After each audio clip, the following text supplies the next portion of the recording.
এর পরেই আছে সুখ, কষ্টের পরেই আছে আনন্দ। এই দুনিয়াটাই এরকম, কষ্টের পরই আনন্দ। দেখবেন তারাবির নামাজ 20 রাকাত পড়তে কষ্ট লাগে না, কোমরে ব্যথা, হাঁটুতে ব্যথা, কিন্তু 20টা রাকাত যখন শেষ করে মসজিদ থেকে বের হই একটা আনন্দ আছে না নাই?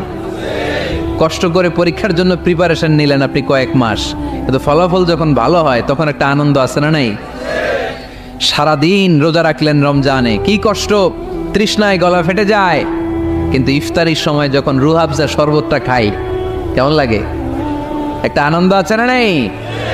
এজন্য আল্লাহ বললেন فَإِنَّ مَعَ الْعُسْرِ يُسْرًا إِنَّ مَعَ الْعُسْرِ يُسْرًا। ও নবী, কষ্টের দিন মক্কায় অল্প কিছু দিন, মদিনাতে আনন্দের দিন অপেক্ষা করছে। আমাদের জীবনে যে দুঃখ কষ্ট আসে আমরা ধৈর্য ধরবো, তাওয়াক্কুল করবো একজনের উপর, তিনি কে?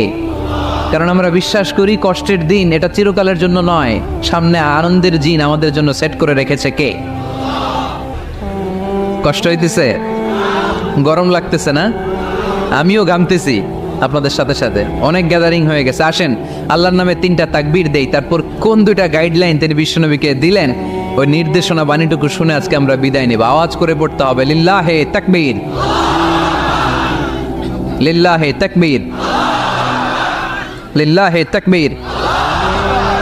গাইডলাইন নাম্বার 1, ফাইদা ফারাগতা ফানসাব। নবী আপনি যখন অবসর হন আপনি ইবাদতে মশগুল হন। ফানসাব ফিল ইবাদা, তাফসীর ইবনে কাসিরে এসেছে আপনি ইবাদতে মশগুল হন যখন আপনি অবসর পান। অবসর আল্লাহর দেয়া বড় নেয়ামত, এটা বিশ্বাস করেন? অবসর কিন্তু নেয়ামত। আমরা অনেকেই অবসর সময়কে কাজে লাগাই না, কিন্তু অবসর চলে যাওয়ার পরে যখন ব্যস্ত হয়ে পড়ি তখন বলি হায় রে, অবসরটা যদি কাজে লাগাইতাম। পরীক্ষার পরে 3 মাস ছুটি ছিল, এই 3 মাস অবসরে যদি পড়তাম তাইলে তো আজকে ভার্সিটিতে চান্স পেয়ে যেতাম, ঠিক কি না? এই জন্য বিশ্বনবীর আল্লাহ বললেন নবী فَإِذَا فَرَغْتَ فَانصَبْ وَإِلَى رَبِّكَ فَارْغَب।